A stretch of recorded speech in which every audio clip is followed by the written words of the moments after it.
Hello viewers, lunch শব্দটির অর্থ হচ্ছে মধ্যাহ্নভোজন বা বলতে পারেন দুপুরের খাবার। তো আপনার বাসায় আমার লাঞ্চের দাওয়াত থাকলো, চলে আসবে একদিন ইনশাল্লাহ, দেখা হবে লাঞ্চে।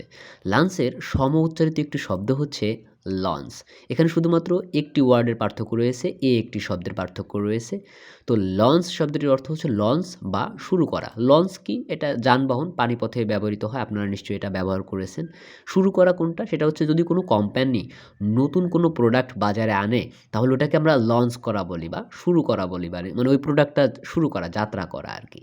তো যাই হোক, এই দুটি শব্দের পার্টস অফ স্পিচ মনে রাখবেন যে দুটি শব্দই নাউন এবং ভার্ব হিসেবে সেন্টেন্সে ব্যবহৃত হতে পারে। তো আপনারা সবাই জানেন যে হাসিনা আমার কে হয়? যাই হোক, সে আমাকে ট্রিট দিবে বলছে। সে আমাকে লঞ্চে লাঞ্চ করাবে। তো চলুন এই দুটি শব্দ দিয়ে আমরা একটা সেন্টেন্স করে নিই। Hasina invites me for a treat at lunch in the launch. তো বন্ধুরা, এই দুটি শব্দ দিয়ে আপনারাও একটি সেন্টেন্স গঠন করে ফেলুন এবং আমাদের কমেন্ট বক্সে জানাতে ভুলবেন না।